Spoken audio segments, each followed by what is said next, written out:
कांग्रेस अध्यक्ष चुनाव की रेस में दिग्विजय सिंह ने खुद को बाहर कर लिया है। दिग्विजय सिंह ने कहा कि वो अध्यक्ष पद का चुनाव नहीं लड़ेंगे। उन्होंने कहा कि वो मल्लिकार्जुन खड़गे का प्रस्तावक बनेंगे। मैंने जीवन भर कांग्रेस के लिए काम किया है और करता रहूंगा। मैं खड़गे के खिलाफ चुनाव लड़ने के लिए सोच भी नहीं सकता। इस बयान से पहले दिग्विजय सिंह ने शुक्रवार को अपने सहयोगी मल्लिकार्जुन खड़गे और केसी वेणुगोपाल से मुलाकात की थी। तो वहीं अध्यक्ष पद का चुनाव लड़ने से इनकार कर चुके राजस्थान के मुख्यमंत्री अशोक गहलोत ने भी खड़गे से मुलाकात की और दोनों ने ही खड़गे का प्रस्तावक बनने का ऐलान कर दिया है।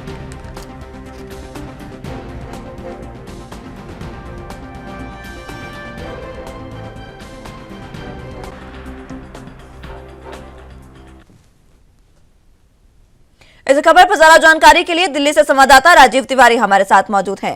राजीव, फिलहाल जिस तरीके से आज पूरा दिन कांग्रेस के मायने से अगर देखें तो खास रहा, क्योंकि नामांकन का आज आखिरी दिन था और नामांकन के लिए ही कांग्रेस में कहीं ना कहीं गुटबाजी देखने को मिली। क्या कुछ अहम जानकारी?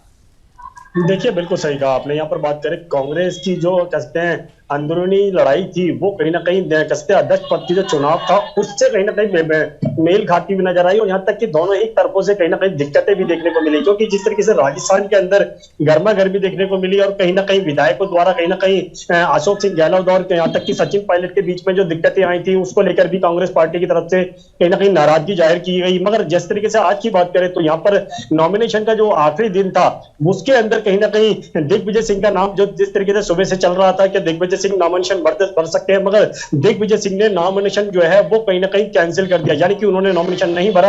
यहाँ पर बात करें मल्लिकार्जुन खड़गे की तो उन्होंने जरूर नॉमिनेशन भरा है। शशि थरूर की बात करें तो शशि थरूर ने भी नॉमिनेशन भरा है, मगर यहाँ पर जिस तरीके से अध्यक्ष दौड़ के अंदर जो दिग्विजय सिंह का नाम आ रहा था वो जरूर उन्होंने वापस ले लिया, क्योंकि उन्होंने ये कहा है कि वो मल्लिकार्जुन खड़गे की बहुत ज्यादा रिस्पेक्ट करते हैं, वो उनके सीनियर है और उसके लेकर भी कहीं ना कहीं ये भी कहा गया कि कांग्रेस के अंदर मल्लिकार्जुन खड़गे का जो रुतबा है वो दिग्विजय सिंह से ज्यादा है। जी, अब जिस तरीके से दिग्विजय सिंह ने तो साफ मना कर दिया है, लेकिन शशि थरूर और बात करें मल्लिकार्जुन खड़गे की तो दोनों ने नामांकन कर दिया है। दोनों के बीच मुकाबला है। इसी बीच शशि थरूर ने खड़गे के नामांकन पर भी सवाल उठा दिए हैं। देखिए, बिल्कुल बात सही। यहाँ पर एक चीज और समझनी होगी, जिस तरीके से मल्लिकार्जुन खड़गे की बात करें या फिर शशि थरूर की बात करें तो कहीं ना कहीं दोनों ही तरफों से कहीं ना कहीं अपने आप को दावेदारी जरूर घोषित कर दिया गया है, मगर यहाँ पर जिस तरीके से नॉमिनेशन भरा है उससे साफ जाहिर है कहीं ना कहीं अध्यक्ष दौड़ के अंदर दोनों ही शामिल है। मगर जिस तरीके से एक दूसरे को ये भी कहा जा रहा है कि वो उनकी रिस्पेक्ट करते हैं, मगर कहीं ना कहीं रेस की बात करें यानी कि अध्यक्ष पद की दौड़ की बात करें उसके अंदर दोनों के नाम शामिल हो चुके हैं। मगर दिग्विजय सिंह की बात करें तो उन्होंने जरूर नॉमिनेशन में से अपना नाम वापस ले लिया, मगर देखना होगा कि दोनों में से अध्यक्ष कौन बन पाएगा। और कहीं ना कहीं शशि थरूर की बात करें तो शशि थरूर ने भी इस पर बिल्कुल कह दिया कि उनके पास 60 लोगों का समर्थन जरूर है, मगर देखना होगा ये समर्थन और कितना बढ़ सकता है। जी, कांग्रेस के बड़े नेताओं की बात करें तो शशि थरूर या मल्लिकार्जुन खड़गे, किसके पास सबसे ज्यादा समर्थन इस समय देखा जा रहा है? देखिए, बिल्कुल सही कहा। यहाँ पर बात करें समर्थन की तो शशि थरूर की बात करें या फिर मल्लिकार्जुन खड़गे की बात करें तो मल्लिकार्जुन खड़गे की जो है वो कहीं ना कहीं शशि थरूर से बिल्कुल सीनियर है और कहीं ना कहीं उनका समर्थन भी ज्यादा देखने को मिल रहा है। मगर यहाँ पर बात करें शशि थरूर की तो शशि थरूर भी बिल्कुल स्पष्ट करते नजर आ रहे हैं कि वो भी कहीं ना कहीं इस दौड़ के अंदर है और उनके पास अभी भी 60 लोगों का समर्थन है, यानी कि ये समर्थन जो है वो आने वाले दिनों के अंदर शायद और ज्यादा बढ़ सकता है। जी, अब जिस तरीके से समर्थन की बात की जाए तो J23 के नेता जो है वो भी मल्लिकार्जुन खड़गे के नामांकन के दौरान शामिल रहे, यानी कि कहीं ना कहीं मल्लिकार्जुन खड़गे का पलड़ा भारी नजर आ रहा है।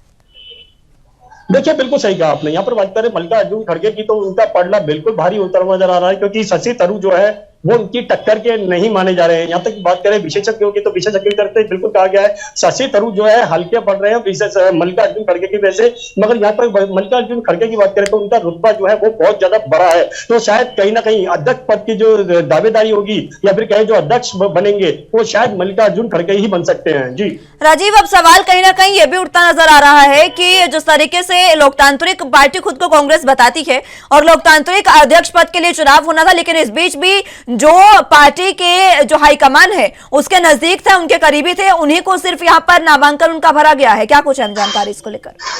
देखिए बिल्कुल सही कहा आपने। यहाँ पर बात करें कांग्रेस की, कहीं ना कहीं अध्यक्ष पद की दौड़ के लिए कहीं ना कहीं जिस तरीके से कोशिश की जा रही थी, ये भी कहा जा रहा था कि कांग्रेस गांधी परिवार से हटकर इस फैसले को उठाना चाहता है। तो जिस तरीके से मल्लिकार्जुन खड़गे की बात करें तो मल्लिकार्जुन खड़गे जो है वो कहीं ना कहीं कांग्रेस के काफी नजदीक बताए जा रहे हैं, यानी कि सीधे सीधे कहें तो कहीं ना कहीं सोनिया गांधी के काफी नजदीक के हैं। तो शायद उसी लिए कहीं ना कहीं उनका नाम जो है वो पहले नंबर पर लिया जा रहा है। मैं यहाँ पर बात करें कैसे शशि थरूर की, तो शशि थरूर भी दौड़ के अंदर शामिल है, मगर कहीं ना कहीं कैसे मल्लिकार्जुन खड़गे को टक्कर देने की जरूर कोशिश की जाएगी। जी।